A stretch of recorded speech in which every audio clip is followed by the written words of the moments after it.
Agoy, ang bata oh. Muntik na matabunan. Kay, naglaro-laro dyan. Oh, yes. Yeah. Worried na worried siya. Ay, kay muntik siya matabunan yan oh, ng malaking ano. Ah, niya, hapit ka natabunan, Jack. Namatay yung aming apple. Yeah? Okay. Gusto nila bili ng ice cream. I don't know, slushy. Bili kami ng slushy. Tingnan nyo si Jenny. Show me your ice cream, Jennifer. Hello. No, JJ, add some in your here. Si Jack. Do it then. Si Jack. Hello, si Jack. Whoa. Uy. Uy, nag-inom-inom.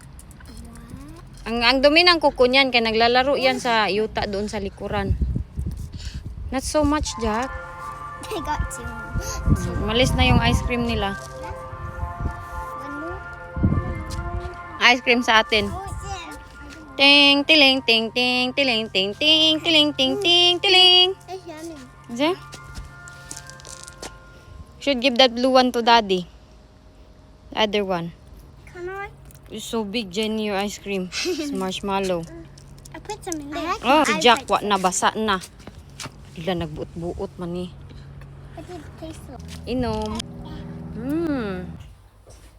Alam nyo, yung mga snack dito, yung mga ganito, sobrang mahal na to siya. 2.150 to eh. 150 to siya. So, equivalent 1.50 times 81. Ganyan yung mga snack nila dito, mga ice cream. Ang mahal. Yung binili ko bitaw ng mga ganito, mga slushy, kung binili ko ng machine, wala na. Maka-slushy na kami ng unlimited. Yan, ibigay daw nila to sa kanilang papa. Masarap din kasi siya.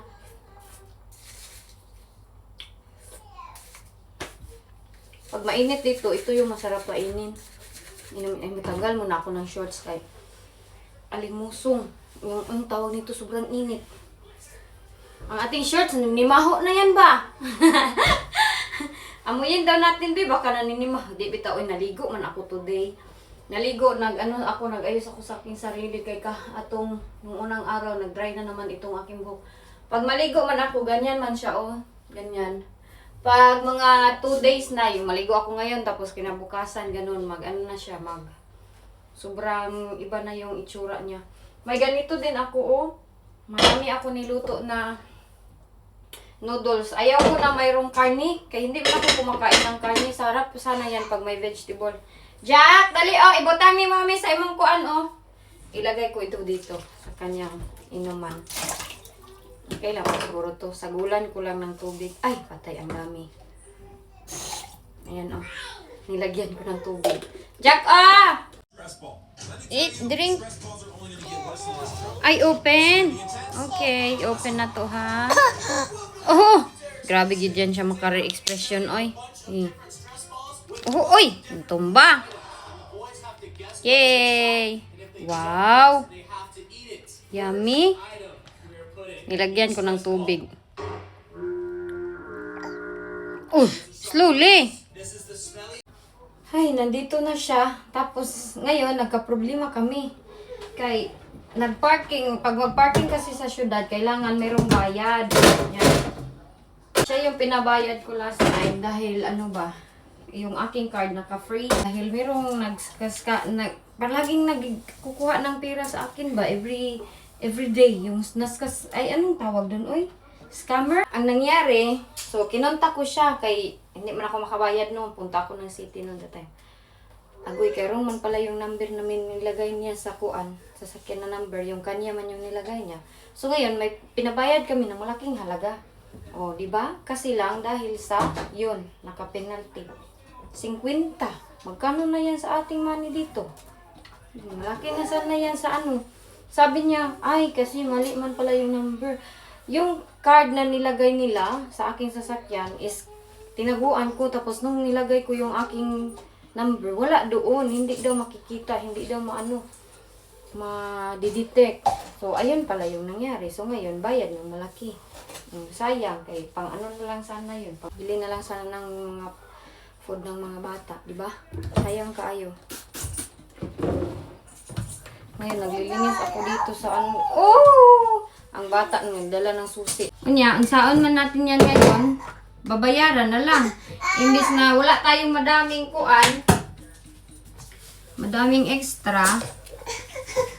Sayang, sayang kayo pag mayroong mga penalty. Ganyan yung problema dito. Dapat talaga mag-ingat sa mga parking kasi kung ano, tapos mag-drive ka sa mga eco na mga dalan nila. Mayroong mga ganyan.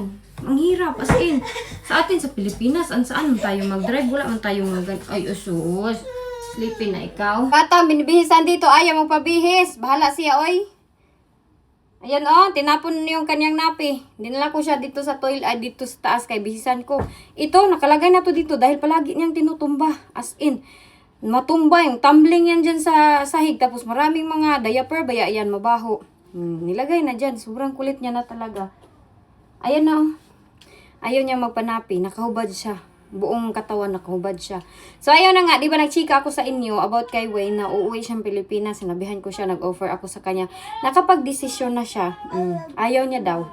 Ayaw niya talaga. Kahit ganong pilit ko, ayaw niya. Gusto niya nakasama ako at kaming lahat. Yun yung gusto niya mangyari. So, bahala siya. Basta nag-offer ako. Pwede naman talaga siyang umuwi doon this coming August kasi walang mga pasok ang mga bata. Anytime, pwede siyang umuwi doon. Kung gusto niyang ma-experience yung makita yung lupa doon na binili namin, pwede talaga siyang umuwi. Pero, iwan ko sa kanya, ayaw niya. Gusto niya daw na kami lahat talaga magbiyahe. Ayaw niya na siya lang mag-isa. Gusto niya may kasama siya. Kaya naboboard siya nag-travel. Pang ilang ano na daw niya yan ginawa yung travel na siya lang mag-isa. So, hindi ba siya? Bibihi sa tabi. Naman to imong napi. Badlungon jud Ilagya. Ito yung ipasuot ko kay Jack. Yung binili ko galing sa Pinas. Ito Kaysa sobrang init dito. Grabe. As in jud.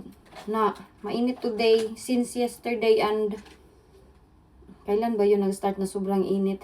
Last few weeks, nag-off sila mga bata dahil nag-cancel yung kanilang pag-aaral. Dahil lang sa init. Sabi ko, ang swerte ng mga bata dito, no? Tapos ang OA kay ipadala ng kalo, ipadala ng maraming yung mga lotion daw. Para daw hindi maano yung mga bata, ipainom ng tubig, madami sila. Hoy, kunin ko na itong aking kuan. So yun na, nakapag-desisyon na siya at hindi siya uuwi and hopefully hindi na siya magtanong sa akin kasi kung ako lang talaga din pa desisyon by August, ayaw ko na ako lang mag-isa. Tapos gastos ba sa ticket. Buti lang sana kung madami talaga kaming extra. Hindi naman talaga dami naming extra na mga money. As in, nagsistruggle din kami. So, kung uuwi ako by August, another ano na naman gasto niya. Ang ticket baya, hindi baya kay 1,000 lang yung ticket. 1,000 baya yan. Lalo na pag off yung mga bata dito, pag walang aral, ang ticket is double. So, hopefully, hindi na siya magtanong sa akin na, uwi ka, ganito, ganyan. Hopefully na ano na yan siya, quiet na yan siya, Mm-hmm. hindi na magtanong-tanong na maraming tanong. Gusto niya kasi na ipabidyo yung lupa doon. Meron naman na nag-send ng video. Sabi ko sa kanya, magtanong na lang na makasend ng video sa atin para hindi na magastos-gastos. Pero every time na nagpapavideo ako doon sa Pilipinas, meron talaga siyang bayad. Walang libre-libre na mag-send ng bayad. Pero yung friend ko na nag-offer, yung katabi lang, neighbor ko lang doon, sabi niya, wag na daw. Wag na daw ako magbigay, pero nahihiya talaga ako. So, every time talaga ka, auntie ko nga, nagkwentuhan kami kahapon. Sabi ko, auntie, sa Pilipinas, ba ganito, ganyan? Oo, kasi mahiya man kasi tayo mag-hustle, anong hustle? Hustle yan sa Bisaya, sa English, sa kuan, basta hustle sa iba, tapos wala tayong ibibigay. 500, 1,000, malaki na yan sa kanila. Lalo na yung labor doon na fence ng aming lupa. 300 per day lang pala yan. Sabi ko, wala, grabe, sobrang mura pala ng labor sa Pilipinas, no? As in, kawawa yung mga tao dyan na sobrang mahal ng bilihin. Tapos ang labor, 300 per day? Hoy! Bakit ang mura-mura? May bata dito nagdididi. Na-spray na sa... Hinubara naman na ako ni Jack, oy. Teka. Hello, mag-ano na ako. Grabe, ang dami naming kumot dyan, As in, sobrang init. Maganda naman yung buhok ko. Bakit palaging may magsasabi na putulan daw? Kay pangit lagi daw. Magtanggal na ako nitong makeup kay... Asan na yung lalagyan ng aking lashes para hindi na ako Sobrang dami kong lashes. Nandun isang box. Ayan, tanggalin ko na to. I-reuse ko na naman to siya bukas. Hanggat hindi siya masira, i-reuse ko lang to. Tapos magtanggal na ako ng contact lens kay... Para baka makatulog ako while feeding Jack. Delikado. Mamaya ko na to siya hugasan. Lo, unsa na iring? Dito lang ba ako nag-arty-arty ay? Sa Pilipinas, simple lang. Dati, simple lang talaga ako. Dito kasi, kay parang ini-encourage ako ni Wayne na, Mami, mag-arty-arty ka sa yung self para ma-boost yung confidence mo. Kay, ay, pistol na. Huwad na yung aking, ng lashes. Kaya sabi niya sa akin, di ba, sa Pilipinas, binubuli ka lang. Nung kabataan mo, dapat mag-ano ka. Fix mo yung sarili. Ganun siya sa akin. In-encourage niya ako all the time. Tapos ito namang iba, pag mag-arte-arte tayo, ida-down naman tayo. Basta, gawin ko lang yung anong mas mabuti sa akin at nagbibigay saya sa akin ba. Ayan na. Hugasan ko tong right kasi yung left na ano ko na Shella. Color contact lenses. Ano talaga yan siya? Tubig talaga para sa contact lens. Ang isa dito, ang busy-busy. Kanina pa yan siya. Ipadidi ko muna para magtulog na yan siya.